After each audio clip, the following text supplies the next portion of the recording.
121 years ago, the Philippines was under the Spanish rule. This colonial period began when explorer Ferdinand Magellan came in Ireland in 1521 and claimed it as a colony for the Spanish Empire.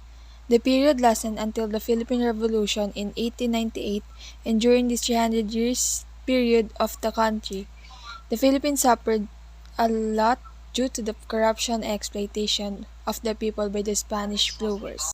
However, one man had enough and stood up for his people, and he is Jose Rizal. Born in Calamba, Laguna, Jose Rizal inspired and unified the Filipino people by opening their eyes in the on the country. His word awakened new ideas among the Filipinos, and his book it criticized the Spanish government and inequitable social structure in the Philippines that led prohibition of his writing. And this book is called Noli Tangere. Originally published in Spanish 1897, Noli Tangere is a satirical fiction novel written by Filipino author, national hero Jose Rizal. The novel was written during the colonization of the Philippines by Spanish and is seen as a public review of the oppressive ruling government and injustices of the Catholic priest. It begins in the Philippines, where Captain Tiago, a wealthy socialite, and throws a dinner party to welcome Juan Crisostomo Ibarra back to the Philippines. Ibarra, a native mestizo, has spent 7 years in Europe. During dinner, Ibarra learns his father, Don Rafael, died recently for known causes. Ibarra is berated by Friar Father Damaso for learning abroad could have learned from home. Ibarra holds its tongue and leaves the party to visit his fiancée Maria Clara. Maria Clara is Tiago's daughter. While on his way, Ibarra chats the civil guard Senior Guevara, who explains that Don Rafael died in jail after being imprisoned for accidentally killing a tax collector who was abusing a boy in the street. Ibarra travels to his hometown San Diego, accompanied by Clara. A large All Souls Days festival is held commemorating purgatorial souls, which Ibarra finds immoral due profiting on people's pain. Ibarra finds the increased influence of the Catholic Church troubling. Father Salvi is an example of the corrupting using his religious post to find people who don't attend the church. Ibarra learns from a schoolmaster that Father Damaso insists on teachers beating children as discipline and bans teaching Spanish in favor of the native Philippine language, Tagalog. As alternative, Ibarra plans to build a secular school like the one Don Rafael always wished for Ibarra. Consults with church and government officials, fully intending to ignore their influence once the school is built. Ibarra visits the Catholic cemetery and learns that Father Damaso had Don Rafael's body exhumed, which has since been dumped in a lake. During the fiesta, Ibarra and the local official celebrate the opening of the new school. As Father Damaso blesses the building with a sermon, the mysterious Elias arrives. Ibarra once saved Elias' life during a fishing expedition. Elias informs Ibarra that the other plans to kill him during the school's christening. Ibarra disbelieves, but when a large boulder comes rolling at him as Elias suggested, shoves the man responsible the way the man dies. Saving Ibarra's life, the festival continues, but Ibarra is now aware of his foes.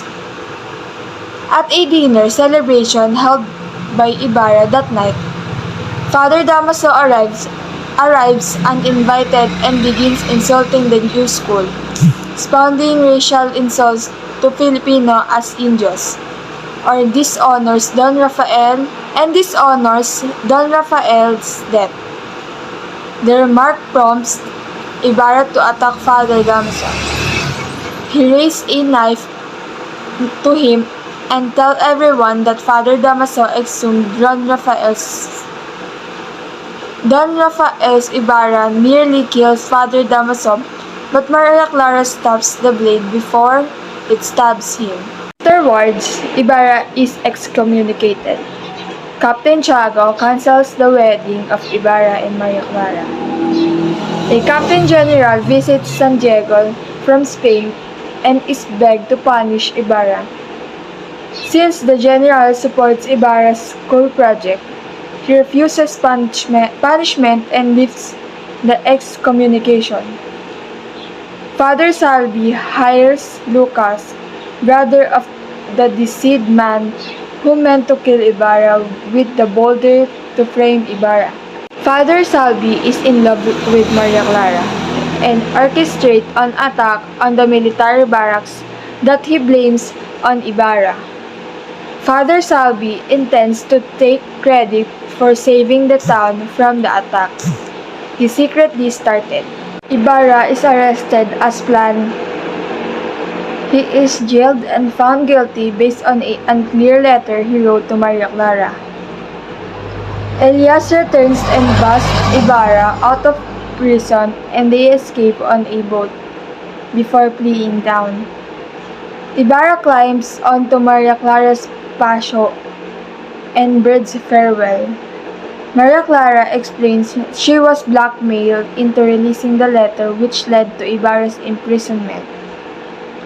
A man told Clara that her real father is Father Damaso, not Captain Tiago. Maria Clara relinquished the letter in order to keep this a secret and to honor her deceased mother. Maria Clara expresses deep regret for her betrayal and reinforces her undying love for Ibarra.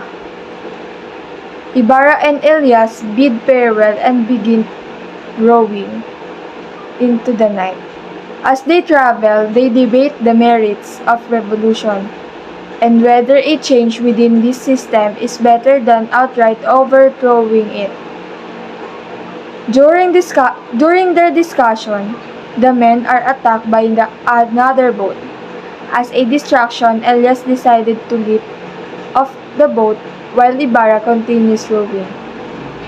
Elias tells Ibarra to meet him on Christmas Eve in San Diego, where Ibarra's grandfather is buried with his family fortune. Elias dives into the water and is chased by the boat until the attackers spot blood in the water and assume Elias is. In San Diego, Maria Clara tells Father Damaso she cannot marry Linares because she's not in love with him. Maria Clara cites a newspaper falsely claiming Ibarra's death as the reason she no longer wishes to live and joins a convent as a result. On Christmas Eve, Elias appears in the woods to meet Ibarra, who never shows up. Elias is wounded and tells the young Basilio that he is about to die. Elias asks Basilio to burn his corpse along with Basilio's mother Sisa. As Elias looks up to the sky dying, he utters, "I die without seeing dawn's light shining on my country. You will see it. Welcome it for me. Don't forget. Those who fell during the nightmare, Ibarra's fate remaining a mystery."